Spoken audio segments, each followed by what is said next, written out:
Boa noite, irmãos. Eu venho aqui com muito temor e tremor para compartilhar com os irmãos aquilo que ele já falou em meu coração. Cada vez mais, eu e você precisamos do Senhor. Cada vez mais, no nosso dia a dia, no nosso viver, no nosso cotidiano, nós vemos situações que às vezes nos levam ao choro, nos levam à dor, nos levam ao sofrimento. Parece que Deus nos abandonou, que Ele não tem mais poder, que Ele não está no controle. Algumas situações levam pessoas a se afastar de Deus e a ter até raiva de Deus. Parece que Ele... poxa, eu acho que Ele não gosta tanto assim de mim.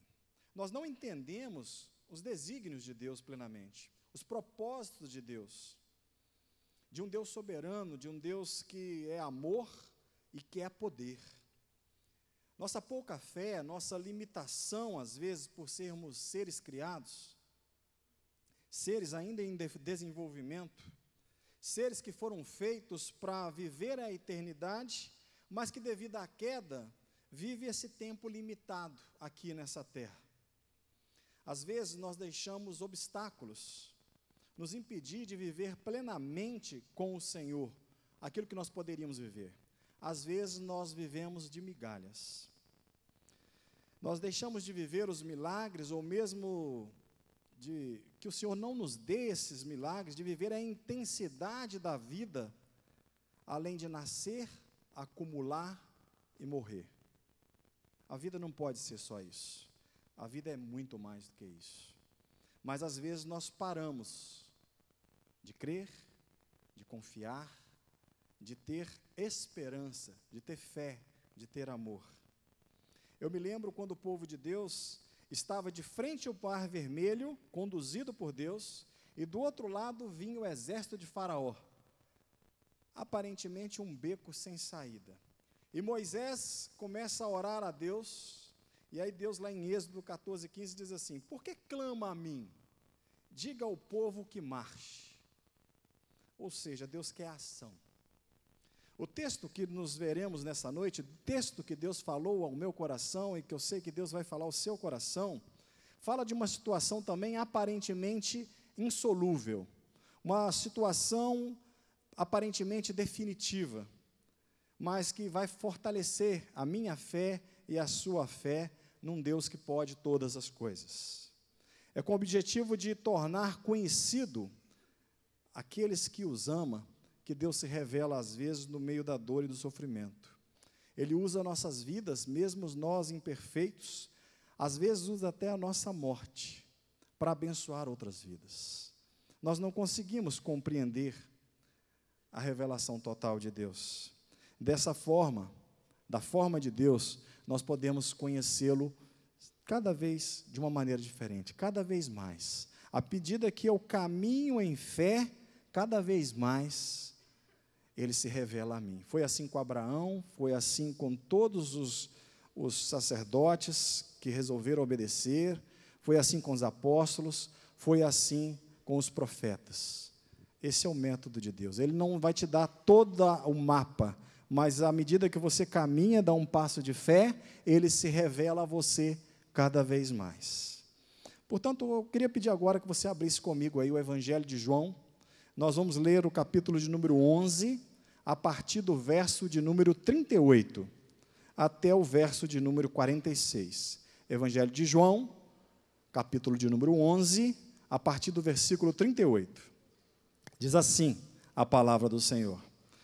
Jesus, comovendo-se profundamente outra vez, foi ao sepulcro, que era uma gruta com uma pedra na entrada, e disse: tirai a pedra. Então Marta, irmã do morto, disse-lhe: Senhor, ele já cheira mal, porque já faz 4 dias. Jesus lhe respondeu: não te disse que se creres, verás a glória de Deus? Então tiraram a pedra. E Jesus, levantando os olhos ao céu, disse: Pai, graças te dou porque me ouviste. Eu sei que sempre me ouves, mas por causa da multidão que está aqui, é que assim falei, para que creiam que me enviaste. E tendo dito isto, exclamou em alta voz: Lázaro, vem para fora. O que estivera morto saiu, com os pés e as mãos atados com faixas, e o rosto envolto num pano. E Jesus lhe disse: desatai-o e deixai-o ir. Muitos dentre os judeus que tinham ido visitar Maria, vendo o que Jesus fizera, creram nele.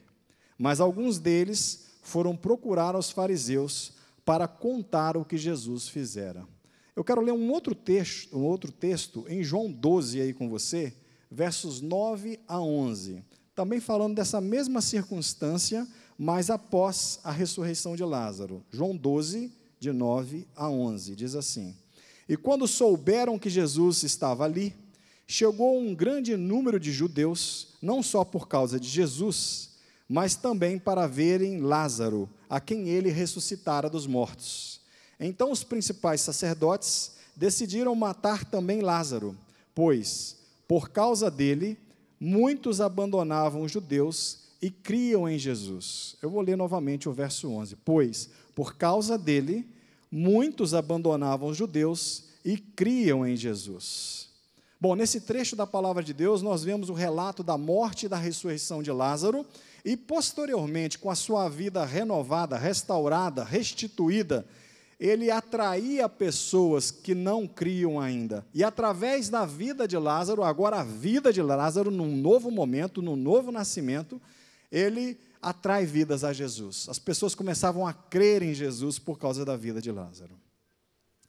Mas eu quero analisar alguns versículos aqui com você, ponto a ponto, para a nossa reflexão, e que Deus fale ao seu coração nessa noite. Eu oro que o Espírito tenha liberdade e possa falar a cada um individualmente, de maneira personalizada, porque Deus tem algo para falar ao seu coração nessa noite. Esteja atento, com os olhos e ouvidos espirituais. No verso 39 diz assim: E disse, tirai a pedra. Então Marta, irmã do morto, ou seja, de Lázaro, disse-lhe: Senhor, ele já cheira mal, porque já faz 4 dias. Nessa ordem, tirai a pedra, nessa ordem de Jesus, fica claro que aquilo que eu e você podemos fazer, cabe a nós fazermos. Aquilo que eu e você podemos fazer, Jesus não vai fazer. Jesus tinha poder para falar assim: pedra, se transforma em areia, pedra, rola, pedra, some, dá um terremoto, rola a pedra, alguma coisa. Ele tinha poder e autonomia para isso. Mas empurrar a pedra, o homem dava conta de fazer. Então ele somente orienta na palavra, com uma palavra: tirai a pedra.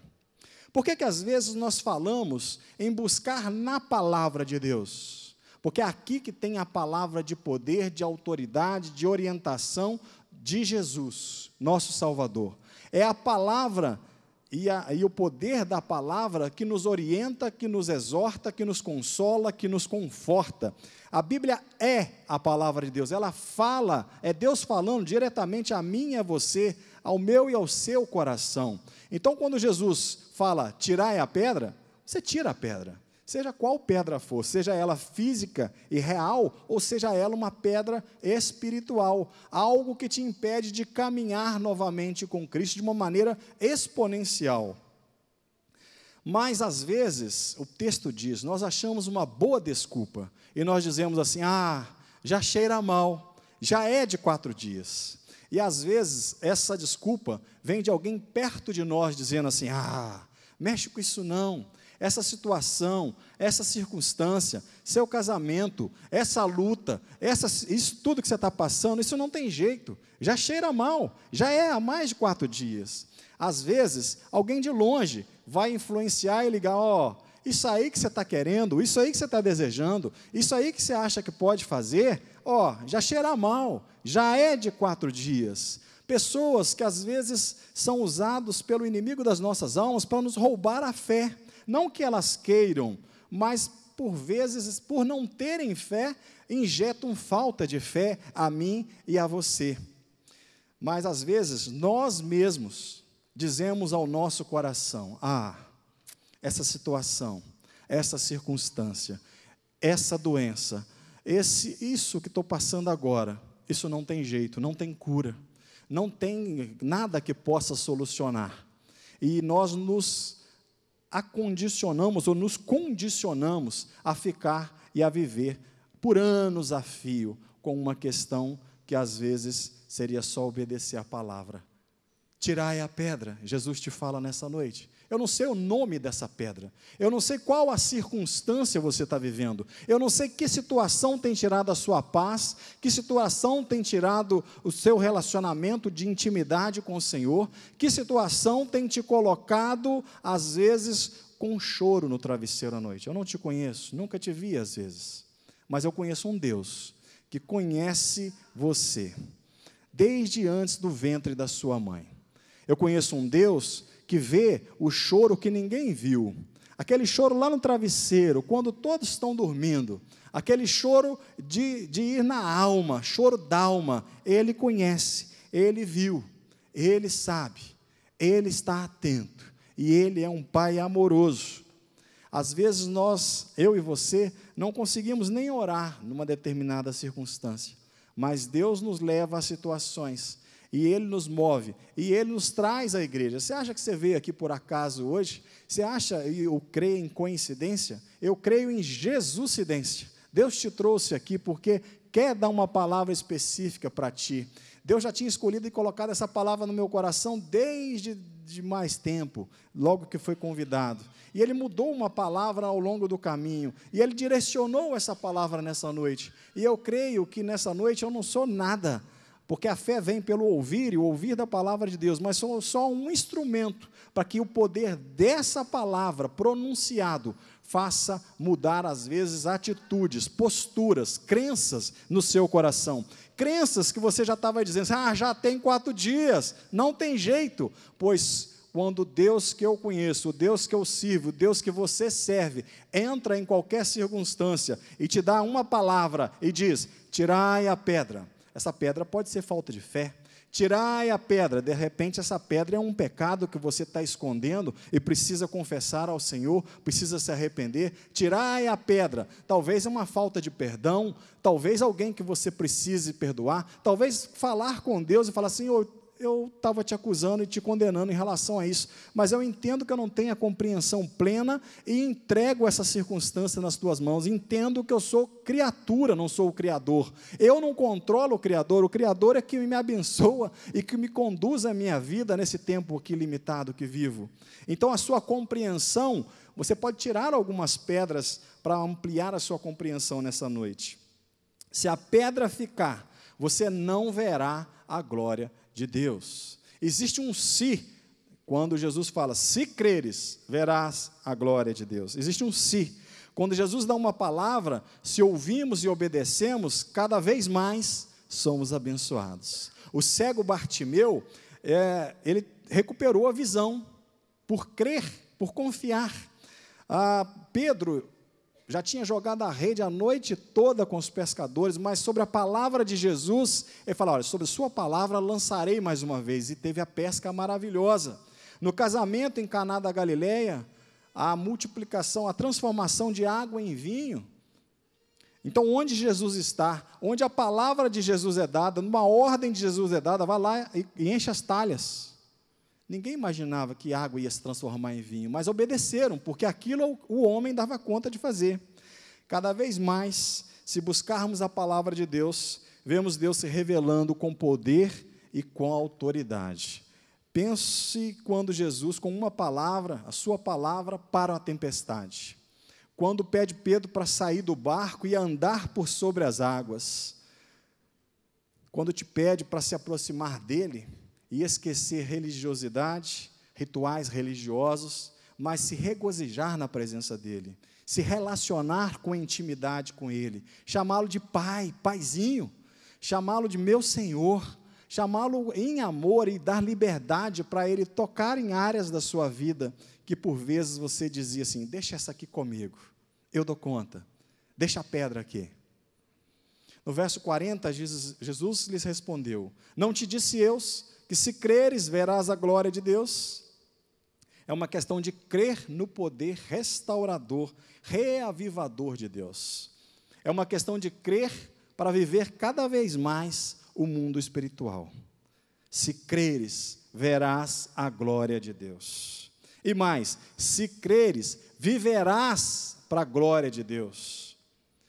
Já em João 12, quando nós lemos ali que as pessoas eram atraídas a Jesus pela vida de Lázaro, ele representa ali nós no novo nascimento. Nós andávamos mortos em nossos delitos e pecados, mas quando cremos em Jesus, a obra que Ele já fez na cruz do Calvário, Ele já pagou o preço do meu pecado e do seu pecado, Ele já pagou, Ele já nos livrou, nos libertou, mas nós temos que tomar posse disso pela fé. É como se eu tivesse aqui uma carteira, e eu tenho, e ela tivesse aqui à minha disposição o tempo todo com dinheiro. Vamos imaginar uma com dinheiro, a minha não tem não. Mas ela está ali o tempo todo à minha disposição, e Deus deixa recursos para nós, espirituais, à nossa disposição, mas isso só vai se tornar meu se eu chegar aqui e tomar posse. É meu. Mas está à disposição o tempo todo. Não sei se você tem filhos, e às vezes você fala para o filho, filho, faça isso, filho, faz aquilo. E às vezes você comprou alguma coisa, quer dar um presente e deixa ali no local para ver se ele faz alguma coisa e ele vai encontrar aquele presente. Se ele obedece, ele acha rapidamente. Se ele não obedece, ele pode demorar algum tempo até ter acesso àquele presente. Por vezes nós, eu e você, com o nosso Pai Celestial, nós achamos que sabemos mais do que Ele e não queremos obedecer à palavra e à orientação de Jesus e demoramos a receber a bênção, a recompensa, que já está disponível, é um presente, é um dom a nós todos. Sem fé é impossível agradar a Deus. Às vezes nós estamos diante de uma tribulação, de um problema de difícil solução e nos sentimos desanimados, tristes, abatidos e não temos disposição para remover a pedra que impede o nosso acesso à solução dos problemas. Só pensamos no mau cheiro dos problemas. Não desanime. Eu vou repetir. Não desanime. Remover a pedra significa fazer a sua parte para a solução do problema. Exerça a sua fé. Ele espera, nosso Deus espera que você faça a sua parte. Era impossível para Naamã mergulhar no rio 7 vezes, te pergunto, para ser curado da lepra? Não. Mergulhar no rio 7 vezes, Naamã dava conta. Depois que ele fez o que é possível ao homem, Deus entrou com o sobrenatural e curou a lepra. Era impossível a mulher com corrimento, pastor Felipe citou, encostar nas vestes de Jesus? Não. Encostar nas vestes de Jesus era possível a ela. Mas depois que ela encostou nas vestes e viu aquilo que é possível ao homem, Deus entra com o sobrenatural sobre aquela situação. Era impossível aquele casamento, as pessoas encherem a talha com água? Não, encher a talha com água era possível, mas transformar a água em vinho, só o poder sobrenatural de Jesus. Era impossível aquele casamento, ou em algumas circunstâncias, vamos pegar o cego Bartimeu, era impossível ao cego gritar por Jesus? Não, gritar e crer em Jesus ele podia, voltar a ver era impossível, só o sobrenatural de Deus era possível. Era impossível aos apóstolos conseguirem 5 pães e 2 peixinhos a Jesus? Não, disponibilizar 5 pães e 2 peixinhos é possível. Quando eu e você disponibilizamos 5 pães e 2 peixinhos, aí Jesus entra com o sobrenatural e multiplica pães e peixes.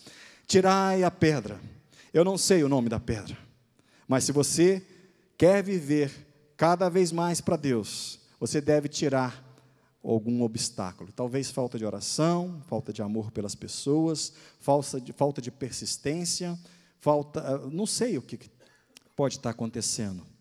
Mas no verso 42 diz assim: eu sei que sempre me ouves, a oração de Jesus, mas por causa da multidão que está aqui, é que assim falei, para que creiam que me enviaste. A multidão está sempre disposta a dificultar, a impedir. Foi assim com Zaqueu. Zaqueu queria chegar a Jesus, mas tinha uma multidão na sua frente e ele era homem de baixa estatura. E ele subiu na árvore. Você conhece bem a história. A mulher com corrimento queria chegar a Jesus, e ela teve que se espremer, se embrenhar no meio da multidão, até tocar em Jesus. Eu também me lembro aqui, de algumas circunstâncias, como o cego Bartimeu. Jesus passava e a multidão falava, psh, psh, psh, caladinho, caladinho, o mestre está passando. E ele gritava cada vez mais alto, Jesus, filho de Davi, tem misericórdia de mim. E a multidão falava, psh, psh, psh, o mestre já passou, filho, fica quietinho. E ele gritava mais alto ainda, Jesus, filho de Davi, tem misericórdia de mim. Eu não sei como é que você lida com as circunstâncias, com as situações, como você lida com o seu Deus, mas Ele é um Deus pronto a ouvir, pronto a atender, mas você precisa vencer a multidão. Talvez você, quando está assim num local como esse, muitas pessoas se intimidam, se tornam uma pessoa acovardada, intimidada, com vergonha de alguma situação. Talvez hoje você tenha que exercer sua fé e vencer a multidão com os desafios que Deus vai colocar ao seu coração. No verso 43 diz assim, e tendo dito isto, exclamou em alta voz, Lázaro, vem para fora. Jesus chama Lázaro pelo nome, chama-o para a luz. Lázaro, venha para fora. Alguns teólogos dizem que se Jesus não tivesse dado o endereço, dado o nome de Lázaro, simplesmente tivesse dito, vem para fora, todos os mortos, de todos os tempos, de todas as épocas, teriam ressuscitado, tal o poder de Jesus sobre a morte e sobre a vida. Mas ele deu o endereço, Lázaro, vem para fora. E nessa noite eu queria fazer uma bagunça santa aqui, pastor Felipe. Eu vou contar até 3, e você vai gritar o seu nome bem alto. Vamos lá? 1, 2, 3. Vem para fora, vem para uma nova vida, vem para uma nova esperança, para um novo momento. Deus quer renovar e fazer nova todas as coisas. Deus quer renovar e restaurar, quer transformar essa situação de morte em vida, de desesperança em esperança, transformar e mudar a realidade com que você vive hoje. Eu não sei o problema, eu não sei a luta, eu não sei o tamanho da pedra, mas Deus remove hoje o seu problema, a sua desesperança. Creia, confie, porque Ele é contigo. Ouça e obedeça a palavra, tirai a pedra, tirai a pedra. Eu não sei o nome da pedra, mas vença a multidão e tire essa pedra, porque Jesus te chama pelo nome. Vença o medo, vença a vergonha, vença a multidão, vença a si mesmo e suas limitações, vença a sua história de vida. Jesus te chama pelo nome, pois te conhece, te ama e quer renovar e fazer novas todas as coisas em sua vida. Este foi o último e mais impressionante milagre de Jesus, perdendo somente para a sua própria ressurreição. Havia uma opinião geral entre os judeus, que mortos de 4 dias, já não tinha como mais. Na verdade, eles pensavam em 3 dias. E Jesus esperou o 4º dia, para que não houvesse dúvida, que nunca foi feito um milagre de uma pessoa de mais de 3 dias ressuscitar. Ele estava se revelando ali, tendo o seu nome glorificado, através de uma situação difícil, que aos nossos olhos só trazia dor e desesperança, como as irmãs oravam, que não havia mais jeito, não tinha como mais. Mas ele entra naquela circunstância e transforma uma situação de morte em vida. E por causa dessa ressurreição, muitos vieram a Jesus, através agora da vida do Lázaro, através daquele que recebeu a bênção, recebeu o milagre, e você já recebeu a bênção da salvação. O milagre maior já foi feito na sua vida. Tome posse daquilo que você já tem como herança, porque você é filho de Deus. O Espírito Santo de Deus habita em você. Você agora deve atrair pessoas, porque as ataduras foram retiradas da sua vida, as vendas foram retiradas. Você precisa crer no poder restaurador, renovador do Espírito Santo de Deus. Tirai as ataduras, tirai as amarras. Jesus te ordena isso nessa noite. Após a ressurreição, Lázaro viveu cada vez mais para Jesus, e por causa dele, muitos criam. Mas no verso 45, Uns creram, outros duvidaram. Será assim aqui também hoje? Ou todos nós creremos? Eu não creio que vir aqui por acaso, como eu disse. Jesus fala claramente nessa noite: tirai a pedra. Agora eu vou te pedir para levantar sua mão ao chamado de Jesus para a sua vida. E ao levantar a mão, isso não vai ser um gesto mágico, não é isso. Mas você vai estar dizendo: Deus, eu venço a multidão. Eu te dou liberdade para entrar na minha vida, na minha história, restaurar a minha história. Ao levantar a mão, você vai simbolicamente retirar a pedra. Vencer a multidão, vencer o medo, a vergonha, a culpa. Mas antes eu queria que você fechasse seus olhos, baixasse sua cabeça e orasse comigo aí no seu coração. Você e Deus, somente você e Deus. Senhor Jesus, repita comigo aí no seu coração: eu te entrego a minha vida. Eu te entrego quem eu fui, quem eu sou e quem serei. Eu confesso como meu único e suficiente Salvador. Eu tiro hoje todo e qualquer obstáculo da sua ação na minha vida. Eu te dou liberdade, Espírito Santo de Deus. Entra na minha vida, entra na minha história e muda o meu entendimento e a minha visão. Em nome de Jesus.